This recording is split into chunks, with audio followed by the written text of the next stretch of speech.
Assalamu alaikum everyone. Bismillahir Rahmanir Rahim. Welcome to you all in our fourth lecture. In the last lecture, we did about descriptive statistics, and in my first lecture, in the introduction part, I had told you about what is descriptive statistics. Similarly, in my previous lecture, we covered one part of descriptive statistics that was about measures of central tendency. Here, in our second part, we will see how we will evaluate the data or how we will use the data if we have measures of non-central tendency.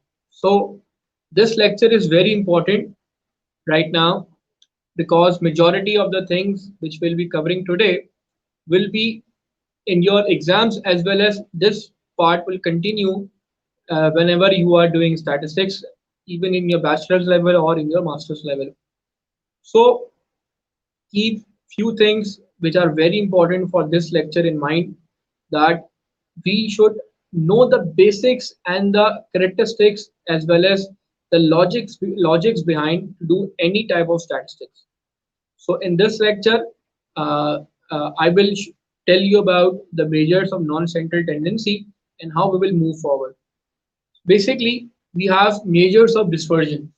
Measures of dispersion है क्या, इसको हम देखते हैं। इसके जो मतलब यहाँ पे या जो डेफिनेशन या बताएंगे, कोशिश करते हैं इसको अंडरस्टैंड करें। And why do we need measures of dispersion, हमें क्यों जरूरत है इन मेजर्स ऑफ डिस्पर्जन को यूज करने की। First of all, it says dispersion is the amount of spread or variability in a set of data. For example, आपके पास एक डेटा सेट है, उसके अंदर वेरिएबिलिटी कितनी है, यानी कितना वेरी होता है उसमें। फॉर इंस्टेंस, हम स्टूडेंट्स के क्लास के मार्क्स ले लेते हैं, नंबर ऑफ स्टूडेंट्स हैविंग, या फिर हम ग्रेड्स ले लेते हैं फॉर इंस्टेंस। तो कोई एक बच्चा होता है जिसके बहुत अच्छे मार्क्स आ रहे होते हैं, एक बच्चा होता है कि जिसके बहुत कम मार्क्स आ रहे होते हैं। तो ये वेरिएबिलिटी होती है, बहुत स्प्रेड होता है डेटा के अंदर, बहुत क्या कहते हैं वेरिएशन होती है। तो इनको खत्म करने के लिए या इनके ऊपर कंक्लूजन निकालने के लिए we have measures of dispersion. इसके अंदर भी एक एग्जांपल है, मैं आपको एक और एग्जांपल देता हूँ। जैसे मैंने अभी ग्रेड्स की एग्जांपल दी, इसी तरीके से फॉर इंस्टेंस हम हाइट की एग्जांपल ले लेते हैं। फॉर एग्जांपल, एक बास्केटबॉल टीम लेते हैं और एक बास्केटबॉल टीम के अंदर एक ऐसा प्लेयर है जिसकी हाइट फॉर इंस्टेंस 7'5" है, वो एक आउटलायर है। और एक ऐसा प्लेयर भी है जो इसकी हाइट जो है वो 5'10" है, वो भी आउटलायर है। अब ये वेरी करता है, यानी कि डाटा के अंदर बहुत सारी वेरिएशन है। तो कोई भी हम अपने कंक्लूजन ड्रॉ करते हैं, फॉर इंस्टेंस मैं ये बोलूं कि वो टीम के जिसके पास हाइटेड प्लेयर ज्यादा हैं वो ज्यादा मैचेस जीतती है। तो जाहिर सी बात है, मुझे अपने डाटा को देखना पड़ेगा, चेक करना पड़ेगा कौन सा प्लेयर कितना स्कोर करता है, कौन सा प्लेयर कितना एसेस करता है, पासिंग में कौन हेल्प करता है, एंड सो ऑन। ये सारे तरीकेकार मैं यूज कर सकता हूँ और फिर अपने डाटा पे कंक्लूजन बना सकता हूँ। So here in measures of dispersion हम चेक करते हैं कि डाटा सेट के अंदर कितनी अमाउंट ऑफ स्प्रेड है और कितनी वेरिएबिलिटी है। सेकंड पॉइंट जो यहाँ पे लिखा हुआ है कि why do we need to look at measures of dispersion. अब यहाँ पर एक एग्जांपल दी हुई है जो कि कंप्यूटर चिप से रिलेटेड है। It says a company is about to buy computer chips that must have an average life of 10 years. The company has a choice of two suppliers, A and B. Who choose whose chips should they buy? अभी हम next slide के अंदर देखेंगे कि इसको किस तरीके से देखना है, किसके वो बाय करें। तो क्या करते हैं, कमिंग टू नेक्स्ट। अब आप यहाँ पे देखिए साइड के अंदर you can see we have supplier A and we have supplier B. उन्होंने क्या करा है कि डेटा सेट को या जो भी डाटा मिला था, पुराना डाटा था, उसको कोशिश करी कि चेक करें और उनके पुराना डाटा निकाला। सप्लायर ए की जो चिप्स सप्लाई करती थी, एक की लाइफ 11 साल 11 साल 10 11 ऐसे वेरी कर रही थी। और बी का जो सप्लायर था उसकी किसी चिप की 170 ईयर्स भी थी, किसी की 150 भी थी, किसी के 1 साल भी थी, किसी के 2 साल भी थी। यू कैन सी कि जो दोनों सप्लायर्स हैं, एक के डाटा के अंदर बहुत वेरिएशन है, यानी कि एक ऐसी चिप भी निकल सकती है तो बहुत एक्स्ट्रा ऑर्डिनरी चले, यानी कि 170 ईयर्स भी चल सकती है। और उसके बाद एक ऐसी चिप भी है जो 1 साल से या 2 साल के अंदर खत्म हो जाए। तो यहाँ पे हमारे पास जो कंक्लूजन हमें बनाना होता है, या फॉर एग्जाम्पल हमें अपने पास कोई इन दी एंड कंक्लूजन ड्रॉ करनी होती है तो हम पुराने डाटा को देख के मेजर्स और डिस्पर्जन का फॉर्म, जो इसके अंदर मेजर्स आते हैं वो अप्लाई करते हैं और फिर उनको हम चेक करते हैं. So you can see over here it says we see that suppliers B's have a longer average life. कैसे मुझे पता चला? तो आप जरा इस डाटा के नीचे पे जाइए, यहाँ पे कुछ चीजें इन्होंने बताई हैं. सबसे पहले तो उन्होंने क्या कैलकुलेट करा हुआ है, जो हमने पहली स्लाइड पे था वो उन्होंने मीन कैलकुलेट करा हुआ है. मीन कैसे कैलकुलेट करते हैं आप सबको पता है. तो जितने आप सबकी इनके चिप्स की लाइफ है उनको लाइफ को ऐड करें, 11 11 प्लस 10 एंड सो ऑन, और divide by number of chips कर दें. तो आपके पास 10.8 ईयर्स उसकी एवरेज लाइफ आई एक ही. इसी तरीके से मीडियन कैसे निकाल देते हैं? मिडिल वैल्यू आपको पता है, मिडिल वैल्यू अगर ऑड होगा तो हमारे पास एक होगी, अगर इवन होगा तो दो होगी, दोनों को ऐड करके डिवाइड बाई 2 कर देंगे. यहाँ पर 11 आ रही है और आप सबको मीडियन निकालना आता है. मैंने बताया था कि n+1 डिवाइड बाई 2 हमारा फॉर्मूला है मीडियन कैलकुलेट करने का. उसके बाद इन्होंने यहाँ पे एस और रेंज निकाली हुई. ये क्या है ये मैं आपको नेक्स्ट स्लाइड्स के अंदर बताऊंगा किस तरीके से कैलकुलेट करना है. एस का मतलब क्या है और रेंज का मतलब क्या है. अब यहाँ पर आप चेक करें तो बी के अंदर एवरेज क्या आ रही है? एवरेज लाइफ आ रही है 94.6 ईयर्स, यानी कि मीन 94.6 है, बहुत ज्यादा है. मीडियन 145 ईयर्स है. तो अब इस डेटा के अंदर बहुत सारी वेरिएबिलिटी है, ठीक है, बहुत अप्स एंड डाउन है. तो अगर हम अपनी कंक्लूजन लगाएं और अपनी स्लाइड पर आए, however what if the company offers a 3 year warranty. कोई भी कंपनी 3 साल की वारंटी देखे तो हम चेक करते हैं कि हम किस में बेनिफिशियल होंगे. Then computer manufacturer using chips A from supplier A will have no returns. जाहिर सी बात है तो कोई रिटर्न नहीं होगा, क्योंकि ऑन एवरेज जो सप्लायर ए की चिप्स हैं वो 10-11 साल चलती हैं, ये 10.8 ईयर्स चलती हैं. तो कोई भी ऐसी चिप नहीं होगी जो वो रिटर्न कर सके और वारंटी क्लेम कर सके. लेकिन विद आप सप्लायर बी को देखें तो 4 चिप्स ऐसी थी जो लेस देन 3 थी. एक किसी की 2 साल भी है, किसी की 1 साल भी है. यहाँ पे हमें अगर हम बी को चेक करेंगे तो सप्लायर बी हमारे लिए रिलेटिवली बेनिफिशियल होगा. क्यों बेनिफिशियल होगा? क्योंकि जो उसकी कुछ चिप्स ऐसी आ रही हैं जो कि लेस देन 3 साल ऑपरेट करती हैं, वो रिटर्न भी हो सकती है, उसमें वारंटी क्लेम कर सकते हैं. तो ये डाटा के अंदर बहुत सारी वेरिएशन है, बहुत सारा डिस्पर्जन है. इसको कैलकुलेट करने के लिए हमारे पास नंबर ऑफ मेथड्स हैं. We will see how to do it. So we will study 5 measures of dispersion. हमारे पास 5 हैं. मैंने आपको पहली स्लाइड के अंदर भी बताया था कि कुछ नीचे आंसर्स लिखे हुए हैं, उन आंसर्स को किस तरीके से इंटरप्रेट करना है, कैसे कैलकुलेट करना है, we will see in this slide और इन द नेक्स्ट स्लाइड. हमारे पास क्या है? 5. We have range, we have interquartile range, we have standard deviation, we have variance and last is coefficient of variation. ये सारे अपने नाम के मुताबिक अगर आप चेक करें तो आप इसकी डेफिनेशन ड्रॉ कर सकते हैं, लेकिन हम इसको चेक करेंगे और आगे मूव फॉरवर्ड करेंगे किस तरीके से इसको देखना है. So now we have range. Range क्या है? Largest value minus smallest value. सबसे आसान तरीके का है रेंज का कि largest minus small. For example हम क्लास के स्टूडेंट्स के मार्क्स की ले लेते हैं. मार्क क्या हमारे स्टूडेंट्स से कितने क्या ग्रेड्स आ रहे हैं, कितने वो नंबर्स अचीव कर रहे हैं. तो फॉर एग्जाम्पल एक पेपर है वो 30 मार्क्स का है. कुछ स्टूडेंट्स आपके पास ऐसे भी हैं जिन्होंने 30 ले लिया है, किसी ने 25 ले लिया है, कुछ ऐसे भी जिन्होंने 1 और 2 मार्क्स भी लिए. क्योंकि रेंज आपकी जो है वो largest value minus smallest value होती है. अगर आप इस एग्जाम्पल में देखें, एग्जाम्पल है यहाँ पे आपको दिया हुआ है and they have told you कैसे कैलकुलेट करना है. तो largest value is 30 in this example, smallest value is 1. तो 30 माइनस 1 इज 29. ये आपकी रेंज हो जाएगी, largest value minus smallest value. अब रेंज के फायदे भी हैं, बहुत सारे नुकसान भी हैं. फर्स्ट ऑफ ऑल पहला फायदा क्या है? It is written over here the range is simple to use and to explain to others. For example इसका मतलब क्या है? अगर हम आउट ऑफ 100 स्टूडेंट्स के नंबर्स कैलकुलेट करते हैं और एक स्टूडेंट है जिसके नंबर्स 90 हैं, एक स्टूडेंट है जिसके नंबर जो हैं वो अराउंड 60 हैं, तो हमारी रेंज क्या होगी? 90 माइनस 60 विच इज अराउंड 30. मैं कह सकता हूँ कि भाई 30 की रेंज है, यानी कि इस नंबर्स यानी कि इतने का डिफरेंस मैक्सिमम हो सकता है, इससे ज्यादा डिफरेंस नहीं होगा नंबर्स में. लेकिन on the other hand range की एक प्रॉब्लम है. वो प्रॉब्लम क्या है? One problem with the range is that it is influenced by extreme values at either end. बहुत सिंपल पॉइंट है कि एक्सट्रीम वैल्यूज होती हैं. एक्सट्रीम वैल्यूज क्या होती हैं कि जो मसलन आपके डाटा को खराब करती हैं, जो पिछले एग्जाम्पल में भी थी, यानी कि एक चिप ऐसी थी जो कि 170 भी थी और एक चिप ऐसी थी जो कि 1 साल भी चल रही थी. तो अब इसके अंदर बहुत वेरिएबिलिटी आ जाती है, बहुत एक्सट्रीम वैल्यूज होती है, इन्फ्लुएंस कर जाता है. हमने देखा कि जब हम mean median and mod calculate कर रहे थे तो वहां पे अगर कोई भी एक्सट्रीम वैल्यू होती है तो उसका इफेक्ट आता है, चाहे वो मीन के अंदर हो या फिर हम देखेंगे अदर तरीके से हम जो कैलकुलेट करते हैं। मीन के अंदर तो लास्ट भी उसका इफेक्ट आता है, तो उसको खत्म करने के लिए मीडियन यूज करते हैं और फिर मॉड यूज करते हैं। लेकिन रेंज के अंदर क्या हो रहा है कि एक्सट्रीम वैल्यूज का इफेक्ट आ रहा है, जिस वजह से यहाँ पर ये प्रॉब्लम मेकिंग होता है, इस पर डिसीजन मेकिंग करना रिलेटिवली आसान नहीं होता। So now moving forward, we have interquartile range. IQR से भी स्टैंड करता है. What is interquartile? This is Q3 minus Q1. मैंने आपको बताया था Q3 और Q1 कैसे कैलकुलेट करते हैं पिछले लेक्चर के अंदर. इन फर्स्ट पार्ट आसान तरीका भी है, एक फॉर्मूला भी है, you can write in your copies as well. अगर आपको Q1 कैलकुलेट करना है देन इट इज n, यानी कि number of values available in a set. For example हमारे पास इसमें जो है वो 15 वैल्यूज हैं जो एग्जांपल इसके अंदर दी हुई है. तो 15 plus 1 divided by 2 multiply by 1. अगर आपके पास जो है n plus 1 multiply n plus 1 divided by 2, और फिर हम उसको आगे चेक करते हैं किस तरीके से कैलकुलेट करना है.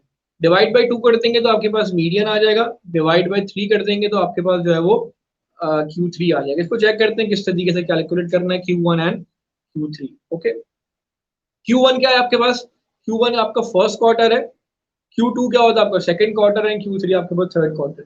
इंटरक्वार्टाइल कैलकुलेट करने के लिए you need to have Q3 minus Q1. ये दो वैल्यूज आपको पता होना चाहिए, Q3 and Q1. Q3 Q1 कैसे कैलकुलेट करते हैं इंशाल्लाह मैं इस एग्जांपल के अंदर बताता हूँ, और इसके बाद वाले जो हमारे लेक्चर्स होंगे उसके अंदर कुछ एग्जांपल्स भी होंगी, उसके अंदर भी आप चेक कर सकते हैं. So we have a data set. एक डेटा सेट है जो 0 से लेके 98 तक है, और आप इसको अगर चेक करें तो इसके अंदर अगर हम इनकी रेंज निकालेंगे तो बहुत बड़ा डिफरेंस आएगा. रेंज कैसे निकालते हैं? Largest value minus smallest value, 98 minus 0, बहुत फर्क आएगा. तो हमने यहाँ पे क्या यूज करा? हमने यहाँ पर इंटरक्वार्टाइल रेंज यूज करा which is Q3 minus Q1. Q3 minus Q1 कैसे कैलकुलेट करेंगे? Q3 कैलकुलेट करना बहुत आसान है, इसी तरीके से Q1 कैलकुलेट करना भी बहुत आसान है, जो पिछली लेक्चर के अंदर मैंने आपको बताया हुआ है. इसका आसान फॉर्मूला क्या है? फॉर्मूला है n प्लस 1 डिवाइडेड बाय 2 करेंगे तो आपके पास मीडियन आ जाएगा. ठीक है, आप अगर इसको n प्लस 1 डिवाइडेड बाय 4 करेंगे तो 4 आ जाएगा. बेसिक फॉर्मूला Q1 कैलकुलेट करने का क्या है? n plus 1 divided by 4 multiply by 1. ठीक है, और अगर आपको Q3 कैलकुलेट करना है तो that is n plus 1 divided by 4 multiply by 3. Okay, तो वो आपके पास जो है वो थर्ड आ जाएगा. अब यहाँ पे चेक करते हैं कैसे करना है. n हमारे पास क्या है? 15. 15 plus 1 is 16. 16 divided by 4 and multiply by 1, यानी फोर्थ वैल्यू. आपकी फोर्थ वैल्यू क्या आ रही है? मैं यहाँ पे कर्सर पे बता भी रहा हूँ, फोर्थ वैल्यू आपकी 3 आ रही है. तो Q1 is equals to 3. Q3 कैसे कैलकुलेट करते हैं? n plus 1 divided by 4 multiply by 3. तो n प्लस 1 क्या हो गया? n plus 1 is 16. 16 divided by 4 is 4 and 4 multiply by 3 is 12. यानी कि 12th वैल्यू मुझे यहाँ पे देखनी है Q3 के लिए. My 12th value is 22 over here in this data set. ठीक है, तो Q3 मेरे पास आ गया, Q1 आ गया, तो IQR क्या हो गया? Interquartile range is Q3 minus Q1, that is 19. I guess ये आपको इंटरक्वार्टाइल रेंज समझ आ गया होगा. इसका आसान तरीका क्या है कि आपको Q3 एंड Q1 पता हो, ये दोनों चीजें पता होंगी तो आप इजीली इसको कैलकुलेट कर लेंगे. Q3 कैसे निकालना है, Q1 कैसे निकालना है, बहुत आसान है, मैंने आपको बताया. याद रखना है कि फॉर्मूला है n प्लस 1 डिवाइडेड बाय 4, क्योंकि आप इसको 4 क्वार्टर्स में डिवाइड करते हैं. अगर फर्स्ट क्वार्टर लेना है तो मल्टीप्लाई बाय 1 कर देंगे, थर्ड क्वार्टर लेना है तो मल्टीप्लाई बाय 3 कर देंगे. Okay, so now this is basically the range of central 50th observations in the distribution. तो इंटरक्वार्टाइल रेंज क्या करते हैं हम? जो 50 ऑब्जर्वेशन बीच की होती हैं उनकी बेसिकली रेंज निकाल लेते हैं. लेकिन इसके साथ एक प्रॉब्लम एसोसिएटेड है. It is written over here, interquartile range does not take into account the variability of the total data, only the central data. यानी कि पूरे डेटा की वेरिएबिलिटी को नहीं लेती, सिर्फ बीच की जो 50% है उसकी वेरिएबिलिटी लेती है. ये प्रॉब्लम है. We are throwing out half of the data, यानी कि हम आधा डेटा जो है वो निकाल लेते हैं एक तरह से. तो ये इसकी मेजर प्रॉब्लम है. इसका एडवांटेज है कि ये हमें 50% डेटा की ऑब्जर्वेशंस की एक तरह से रेंज बता देती है, लेकिन 50% डेटा जो है इसमें से हमें माइनस करना पड़ जाता है. सो नाउ नेक्स्ट हमारे पास क्या है? Next is standard deviation. First of all, we had range. In second, we had interquartile range. Now third, the measure of dispersion है, that is standard deviation. Standard deviation क्या होता है? इसको बहुत ही thoroughly आपको देखना चाहिए, इसको पढ़िए और इसके अंदर जो है जो queries हो, you can also ask me. Standard deviation S, इसको हम कैपिटल S से भी रिप्रेजेंट कर लें, स्मॉल s से भी रिप्रेजेंट कर लें. Measures a kind of average deviation about the mean, यानी कि आपका जो मीन है, जो एवरेज वैल्यू है, उससे वैल्यूज कितना डिविएट करती है, कितना आगे पीछे है. It is not really the average deviation even though we may think of that way. इसका एक फॉर्मूला इन्होंने यहाँ पे बताया हुआ है. We simply compute the average deviation about the mean what we want. Okay, in the third part it says if you take a simple mean and then add up the deviation about the mean, the sum will be equal to 0. इसका मतलब क्या है? आखिरी point का बहुत easy इसका मतलब है, अगर आप सबकी डेविएशन लें, फॉर एग्जांपल पीछे एक डेटा सेट था, अगर हम पीछे एक डेटा सेट की तरफ जाएं, उसका मीन निकालें और हर नंबर को मीन से माइनस करें, जो आंसर आएगा वो ऐड करें, तो आप देखेंगे सम आपका जो होगा वो 0 के बराबर आ जाएगा. तो measures of deviation, therefore a measures of average deviation will not work. तो हम क्या यूज करते हैं यहाँ पे? एक formula instead we use s is equals to under root x minus x bar. X bar आपको पता है क्या होता है? मीन होता है, whole square upon n minus one. बहुत इंपॉर्टेंट पॉइंट है कि why do we use n minus one. ये क्लास के अंदर मैंने आपको पहले भी बताया, इधर इंशाल्लाह दोबारा रिपीट हो जाएगा. This is the deviation formula for standard deviation. The standard deviation has lots of nice properties including दो मेन प्रॉपर्टी है इसकी. By squaring the deviation, we eliminate the problem of deviations summing to 0. ठीक है, जब हम square कर देते हैं तो जो आपका समीशन पहले 0 आ रहा था, हम एग्जांपल के अंदर चेक करेंगे क्या क्या 0 आ रहा था. In addition, this sum is a minimum. No other value subtracted from mean and squared will result in a smaller sum of the deviation squared. This is called least square property. ये क्या? ये भी इंशाल्लाह हम next slides में देखेंगे. Note we divide by n minus 1, not n. हम n minus one से डिवाइड कर रहे हैं. ये बहुत इंपॉर्टेंट पॉइंट है जो नेक्स्ट स्लाइड्स के अंदर भी है. सो एक एग्जांपल आ गई हमारे पास स्टैंडर्ड डेविएशन की कैसे कैलकुलेट करना है. अब आप देखेंगे दो डेटा सेट्स है हमारे पास, एक x है और एक y है. In x we have 5 values 1 2 3 4 5 and in y we have 0 0 0 5 15. अब अगर आप x का मीन कैलकुलेट कर रहे हैं तो मैं x का मीन आपका क्या होगा? 1 + 2 + 3 + 4 + 5 एंड होल डिवाइडेड बाय 5, क्योंकि आपके पास 5 नंबर, तो आपका मीन क्या आएगा? 3 आएगा. इसी तरीके से आप y को देखें तो आप सारे नंबर्स को ऐड करके डिवाइड बाय 5 करेंगे, इसका भी मीन जो यहाँ पे दिया हुआ है y bar is equal to 3 आएगा. अब यहाँ पर आप किस बेस पर डिसीजन मेकिंग करें? तो ये आपके पास बहुत बड़ी प्रॉब्लम होती है डिसीजन मेकिंग के लिए. हम इसके बाद जो है वो स्टैंडर्ड डेविएशन को अप्लाई करते हैं. यहाँ पर आपके पास दोनों डेटा सेट का जो मीन है वो आ रहा है 3. क्या करेंगे? We will calculate standard deviation. Standard deviation calculate करने का तरीका कार क्या है? वेरी सिंपल, स्लाइड्स के अंदर यहाँ मेंशन है, हम इसको एक एक करके आपको एक्सप्लेन कर दें. तो फर्स्ट आपके पास जो x वाला डाटा सेट था, इसकी 5 वैल्यूज थी 1 2 3 4 एंड 5. इसका जो x बार का मतलब क्या है? मीन. आपने मीन कैलकुलेट कर रहा था वो 3 आ रहा था, तो हमने सबके साथ जो वो 3 3 3 लिख दिया. अब स्टैंडर्ड डेविएशन का जो फॉर्मूला है वो क्या करना है आपको? x minus x bar square upon n minus one, ये फॉर्मूला है. ठीक है, फिर आप उसको होल को अंडर रूट कर देते हैं. इस फॉर्मूले को कैलकुलेट करने के लिए आपको क्या चाहिए होगा? x माइनस एक्स बार चाहिए होगा, यानी कि x को x बार से माइनस करें तो 1 minus 3 is minus 2, 2 minus 3 is minus 1, 3 minus 3 is 0, 4 minus 3 is 1, 5 minus 3 is 2. अब जो पुरानी एक स्लाइड में बात हो रही थी, अगर मैं मूव करूं जो यहाँ पे लिखा हुआ भी था, आप चेक करें जो सेकंड वाला पॉइंट है जिसके अंदर भी कहता है कि आपका जो इन सब का सम होगा वो 0 हो जाएगा. अभी चेक करिए -2 -1 0 1 एंड 2, x माइनस एक्स बार का अगर आप सम करेंगे तो वो 0 के बराबर आएगा हमेशा. ये प्रॉपर्टी है. इसलिए हम क्या करते हैं? x माइनस एक्स बार का स्क्वायर कर लेते हैं. तो 4 + 1 + 1 + 4, -2 का स्क्वायर करा 4 हो गया, -1 का स्क्वायर इज 1, 0 का 0, 1 का 1 एंड 2 का 4. इन सबको ऐड करा तो इन सबका समीशन क्या आ गया? इस सब का आंसर जो आ गया वो आ गया 10. ओके, सो 10 आ गया मेरे पास. अब मेरा फॉर्मूला क्या है स्टैंडर्ड डेविएशन का? x minus x bar square upon n minus one और उसका अंडर रूट. तो x माइनस एक्स बार क्या आ गया? x minus x bar square आ गया 10. ये 10 मेरे पास यहाँ पर आ रहा है, divided by n minus one. n मेरे क्या था? n नंबर ऑफ ऑब्जर्वेशन और 5. सो 5 माइनस 1 इज 4, यहाँ पे 4 आ गया, तो माई आंसर इज 1.58, 10/4 करा, उसका अंडर रूट लिया, 1.58 इज माई आंसर। ओके, इसके अलावा हम नेक्स्ट अपने लेक्चर के अंदर इसके एग्जाम्पल भी देखेंगे, वो इंशाल्लाह आपको और समझ आएगी ना। मूविंग फॉरवर्ड, एस वाई का जो दूसरा वहां पर डेटा सेट था उसका इन्होंने यहाँ पे क्या कैलकुलेट करा, जरा चेक करते हैं। तो 0 उसके साथ जो उसका मीन था वाई बार वो लिख दिया, क्योंकि हमने इसको y से रिप्रेजेंट कर रहा है इसलिए y माइनस वाई बार कर रहे हैं। और आप देखिए इसका भी जो सारा सम आ रहा है y माइनस वाई बार का वो 0 आ रहा है। अब y माइनस वाई बार को स्क्वायर करा, इन सबको ऐड करा, तो आपका आंसर आ गया 80।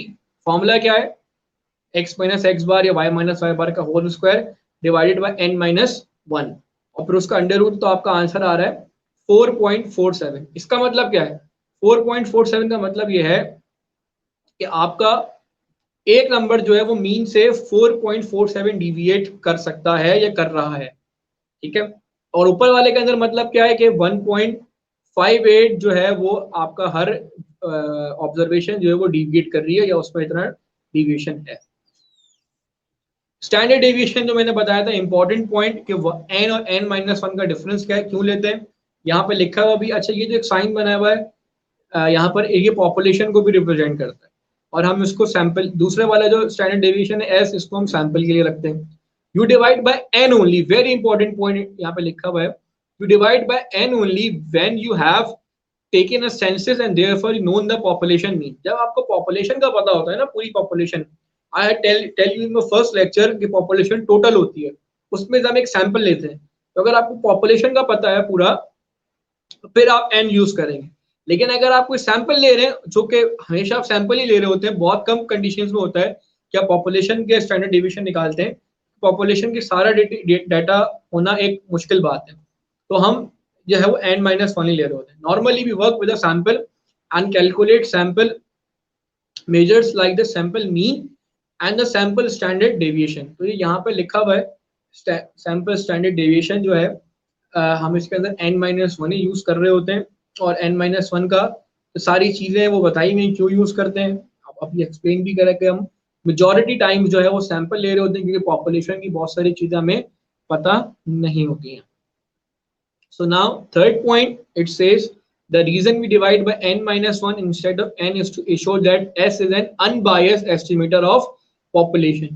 Important point, हम जो सैंपल ले रहे हैं उसके अंदर बायसनेस हो सकती है, ये मैंने फर्स्ट लेक्चर के अंदर भी डिस्कस किया था। फॉर एग्जांपल आपको कराची का डाटा चाहिए और आप जाके सिर्फ फॉर एग्जांपल गुलशन का डाटा लेके एक सैंपल के तौर पर जमा करके सबमिट करा दें किसी भी फॉर्म के लिए, तो आपके लिए बहुत प्रॉब्लम होगी। तो वहां पे सैंपल आपका बायस हो सकता है, क्योंकि अमूमन फॉर एग्जांपल गुलशन का जो एरिया है वहां पे आपके पास एक मिडिल क्लास या अपर मिडिल क्लास लोग रहते हैं, कोई स्लम एरिया आपका प्रॉपर्ली वहां पे नहीं है। अगर आप फॉर एग्जाम्पल सिर्फ डिफेंस का लेंगे तो वहाँ क्या कहते हैं हायर क्लास या हाईएस्ट क्लास जो है वो वहाँ पे रह रही होती है, तो सैंपल में बायसनेस हो सकती है, एक साइड हो सकता है बायसनेस का मतलब। तो उस बायसनेस को खत्म करने के लिए हम क्या करते हैं, n माइनस 1 करते हैं। We have taken a shortcut in the second formula. We are using simple mean or statistics in the lie of population. Without a correction, this formula would have a tendency to understate the true standard variation. We divide by n minus 1, which increases s. This may take as an unbiased estimator of population. तो population क्योंकि हमारे पास sample जो है बायस हो सकता है, उसकी biasness remove करने के लिए हम जो है वो n माइनस 1 लेते हैं। एक जो बेसिक इसके अंदर पार्ट है या प्रॉब्लम है, इसकी पूरी एक आप कह लें कि डेरिवेशन है, क्योंकि वो हमारे सिलेबस का पार्ट नहीं, हम उसको डिस्कस नहीं करेंगे। फॉर्मूला किस तरीके से जनरेट हुआ, n माइनस 1 कैसा है, एंड सो ऑन।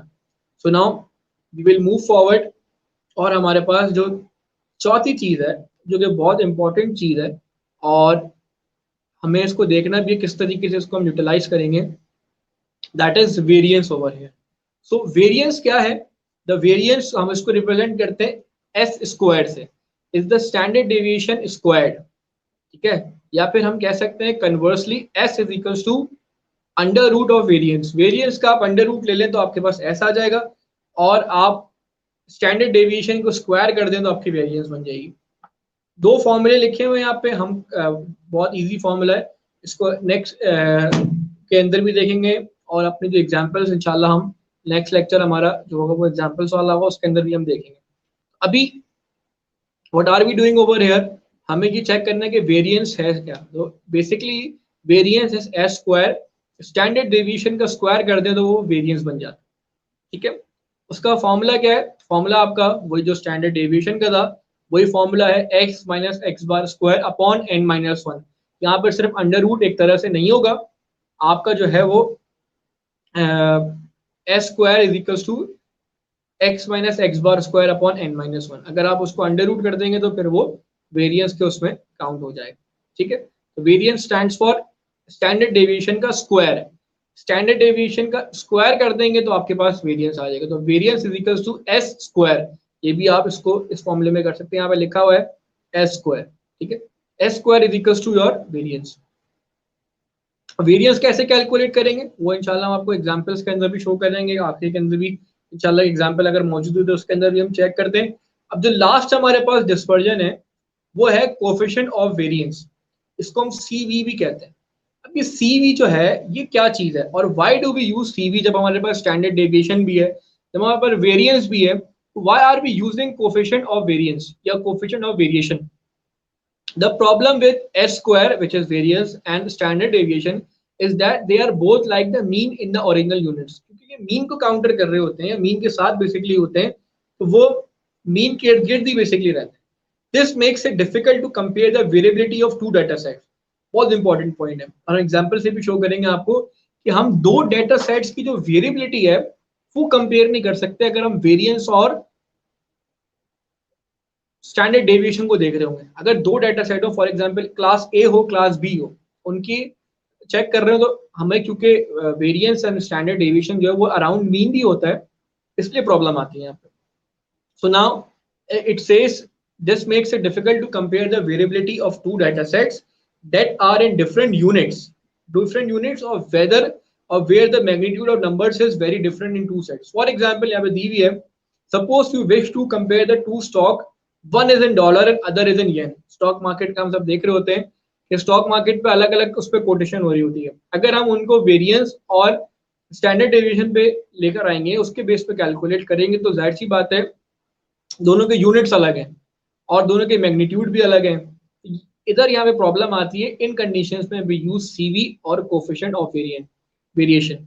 अगर हमारे पास जो डाटा सेट हो वो अलग अलग फॉर्म में हो या उनका जो मैग्नीट्यूड है वो डिफरेंट नंबर्स में हो, तो फिर हम कोफिशिएंट ऑफ वेरिएशन कैलकुलेट करेंगे चेक करने के लिए। फॉर इंस्टेंस मैं बोलूँ कि भाई एक चीज जो है वो पाकिस्तान में फॉर एग्जाम्पल 100 रुपए की है, ठीक है, और वही सेम चीज जो है फॉर इंस्टेंस जो है वो यूएस के अंदर या किसी बाहर के अंदर पाकिस्तानी रुपीज जो है वो फॉर एग्जांपल 300 की है। तो अब यहाँ पे मैं जाहिर सी बात है कंपैरेटिवली पाकिस्तान की चीज इजी होगी, लेकिन मैं उसको एग्जैक्ट कंपेयर करने के लिए क्या करूंगा, I will go for CV, that is coefficient of variation. It is not it is not appropriate to compare two stocks of vastly different prices even if they both are in same units. ठीक है, अगर same units में भी हो तो उनको compare करना जो है वो बहरहाल बेहतर नहीं है अगर हम उसको स्टैंडर्ड डेविएशन या वेरिएंस पे ले रहे हैं। And the third point, it says the standard deviation of for a stock that sells around for $300 is going to be very different from one with a price of $0.25। अगर एक standard deviation हम एक ही calculate कर रहे हैं जिसका मतलब standard deviation S, एक स्टॉक की प्राइस 300 पर है और एक सेम ही पे 0.25 है। अब आप देखें दोनों के अंदर वेरिएबिलिटी बहुत ज्यादा है, तो यहां पर भी हमारे पास इश्यू आएगा, स्टैंडर्ड डेविएशन हमें एग्जैक्ट शायद मेजर ना दे, इसलिए हम कोफिशिएंट ऑफ वेरिएशन की तरफ जाते हैं। कोफिशिएंट ऑफ वेरिएशन का फॉर्मूला क्या है, CV is equals to S upon mean into 100%, यहाँ पे लिखा हुआ है। ठीक है, CV stand is equals to S, S is your standard deviation upon mean, उसको मीन से डिवाइड करते हैं और फिर 100 पे देखते हैं। यहाँ पे इसका फॉर्मूला भी दिया हुआ है CV का।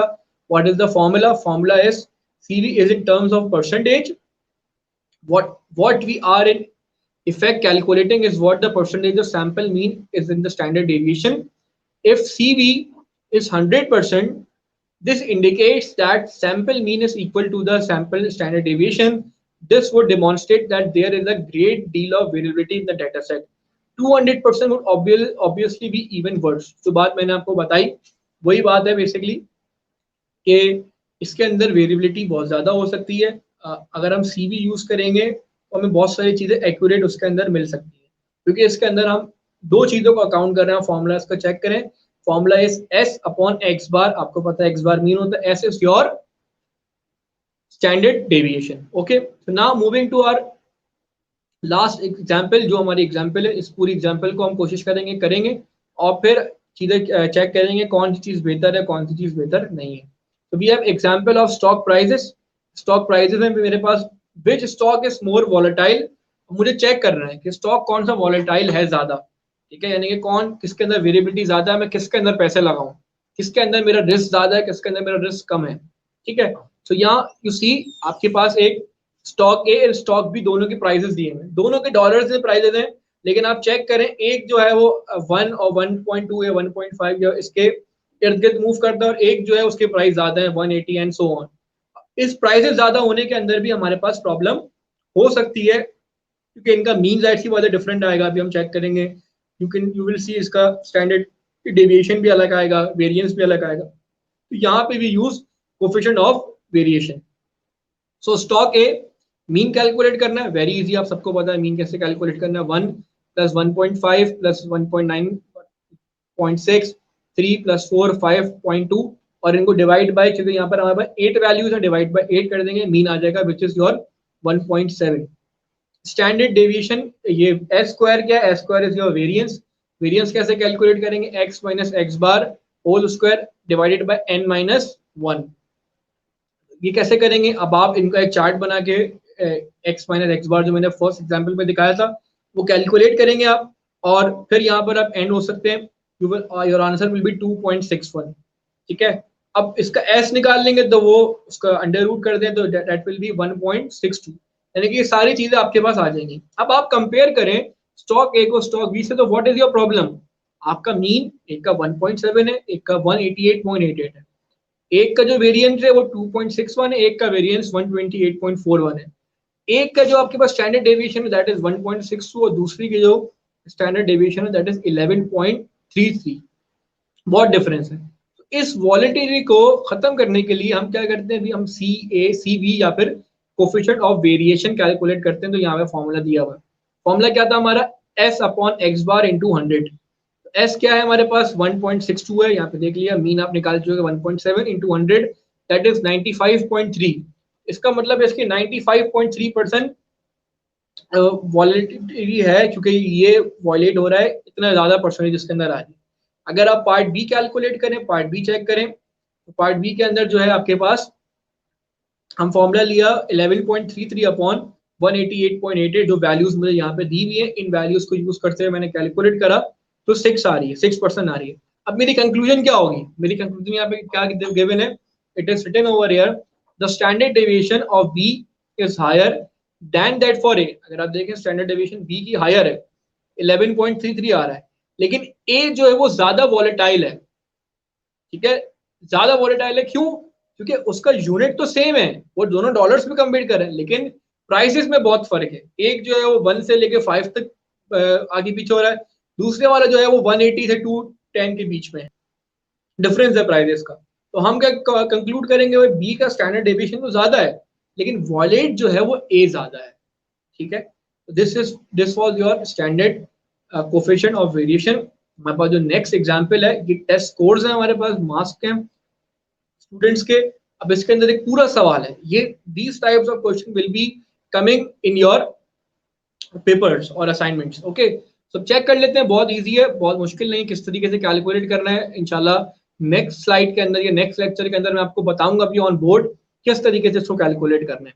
So for example, you have a data which is even number of data जो है उसके अंदर ऑब्जर्वेशन है वो 10 है।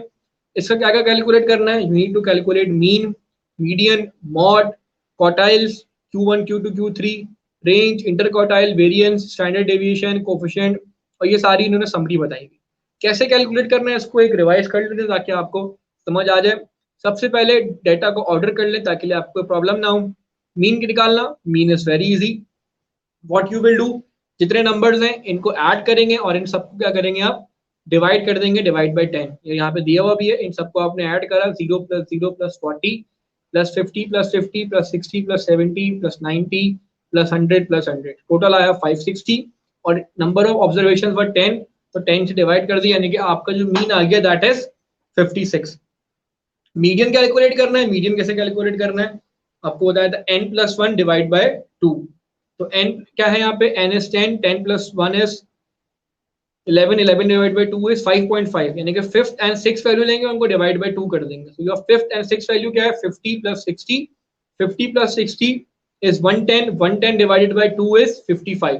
So your median is 55 over here. अब हमारे पास आ गया क्वार्टाइल 1। क्वार्टाइल 1 को कैसे कैलकुलेट करेंगे, फॉर्मूला मैंने आपको बताया था, n+1 divided by 4 multiply by 1। तो n कितना है 10, 10+1 इज 11, 11 को 1 से आप डिवाइड करेंगे, 11 को आप 4 से डिवाइड करेंगे तो your value will be around 2 point या 3 पॉइंट समथिंग। तो आपके पास आ जाएगा कि Q1 के अंदर आपको ऐड करना पड़ेगा आई गेस 40 + 50 और फिर उसका आंसर आपके पास अराउंड जो आ रहा है वो 40 आ रहा है, 40th वैल्यू आ रही है, थर्ड वैल्यू। Q3 आपके पास कैसे आएगा, n+1, 10+1 divided by 4 multiply by 3। तो सिमिलरली आपके पास जो वैल्यू यहाँ से आएगी वो 90 आ रही है, या फिर आपकी फॉर एग्जांपल 8 वैल्यू यहाँ पर आएगी। फिर आप आगे आ जाइए, Q2 आपको पता है मीडियन के बराबर ही होता है, जो Q2 होगा वो वही आपका जो मीडियन होगा वही आपका Q2 होगा। Then you have mod.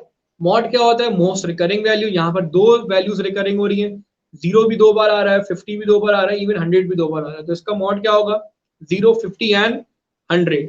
Range कैसे कैलकुलेट करना है, I told you about the range. Range क्या होती है, highest value minus lowest value. तो highest is 100, when you minus lowest value वो आ जाएगी आपकी 100 minus 0 which is 100 over here. Then you need to calculate IQR, interquartile range. Interquartile range कैसे calculate करते हैं, आपको बताया था Q3 minus Q1.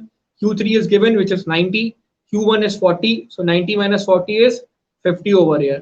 Then you need to calculate the most important part, and most important part is variance. Variance कैसे calculate करते हैं, इसके लिए पूरा आपको एक चार्ट बनानी पड़ेगी, एक्सेल के अंदर भी आप इजीली इसको कर सकते हैं।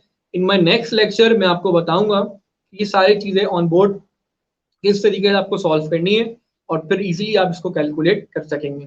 तो एस स्क्वायर का फॉर्मूला हमारे पास है x minus x bar whole square divided by n-1, और अगर मुझे उसका स्टैंडर्ड डेविएशन निकालना पड़ेगा तो अंडर रूट कर दूंगा, क्योंकि रिलेटिवली आसान है। और लास्ट पार्ट जो है मेरे पास वो है coefficient of variation. Coefficient of variation के लिए क्या करना पड़ता है, s upon x bar into 100%। S क्या है मेरे पास, एस मेरे पास आ रहा है 36.27। मेरे पास मीन क्या है, मीन है 56 जो मैंने पहले कैलकुलेट करा है, इंटू 100 दैट है 64.8%। इनके अंदर कोफिशिएंट ऑफ वेरिएशन है। तो ये पूरी एक कंसाइज एग्जांपल थी। In my next lecture, in our next lecture इंशाल्लाह I will tell you about how to do this, computational कैसे करना है। हम इसको एक्सेल में भी कोशिश करेंगे आपको सॉल्व करके बताएं, क्योंकि एक्सेल पे भी रिलेटिवली बहुत इजीली ये सॉल्व हो सकता है। So now for today, thank you very much. I hope कि आप सबको ये लेक्चर समझ आया होगा। Keep practicing the question at home. Thank you very much. अल्लाह हाफिज।